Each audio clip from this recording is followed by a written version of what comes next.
Siyempre, kailangan natin ikampanya at panalunin ang kasalukuyang ama ng Danao.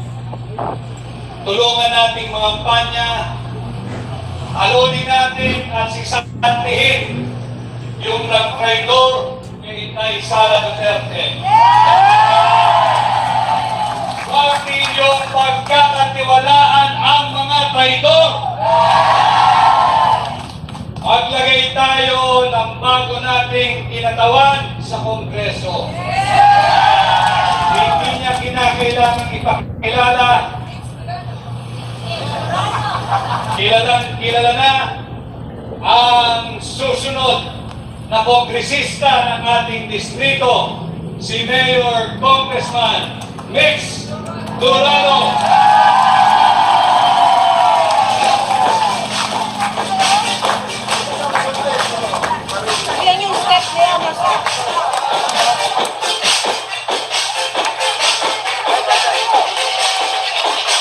Alam mo ninyo, yung sigaw natin na Duterte parehas lang. Pag ang sigaw natin ay Durano! Durano! Durano! Durano! Durano! Maraming salamat, Mayor po. Maraming pong salamat sa inyong lahat. Alam mo ninyo sa aming pag-uusap kanina ni Mayor Nico, sabi ko sa kanya, I still, today is already April 6. Sinalbahe si Tatay Digong sa March 11. Alam kong napanood din lahat kung paano trinaydor ang isang kapwa nating Pilipino na ang pangalan ay Rodrigo. Simula noon, hanggang sa ngayon na ako'y kaharap ninyo, hirap na hirap pa rin ako kampanya at lumapit sa mamamayang Pilipinong hingin ang inyong boto, tiwala at mandato. Sapagkat hindi ko makalimutan yung ating tatay at ating kaibigan. Parang ang hirap, hindi parang eh.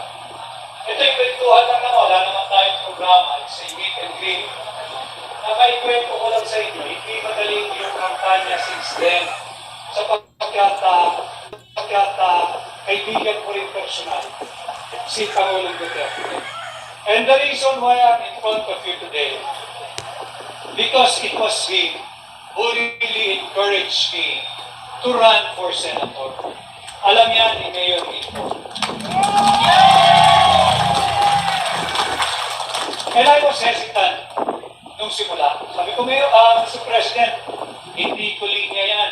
Mas sanay akong tumutulong sa likod, nag-iisip, nagpaplano, trabaho, quietly.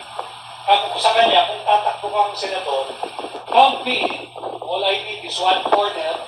So, isipin mo ako ng 24/7, magplano tayo, I'll join you physically kung saan kayo dito.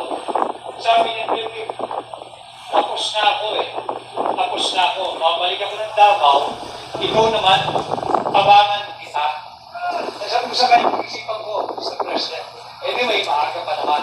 That was June 29 of last year, 2020. And fast forward today, nakita naman natin kung paano sinalbahin yung Pangulo na pinakamamahal ng Pilipino pagpahanggang sa loob.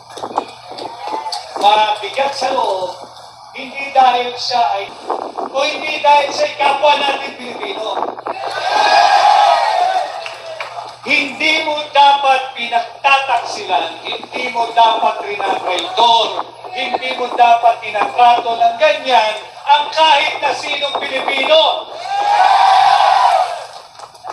Hindi mo siya dapat ginagawa isang bagay na para mong ginagawang handog o alay sa kamay ng naglalaway na banyaga. Kung mayroong nagawa ang isang Pilipino, kung may kasalanan o inaakusahan ng krimen, dapat lamang na siya ay usigin dito sa Pilipinas ng Pilipinong taga-usig. Kung siya ay bibistahan, dapat siya ay bistahan sa isang korte na ang jurisdiksyon at ang maestrado ay Pilipino, hindi banyaga.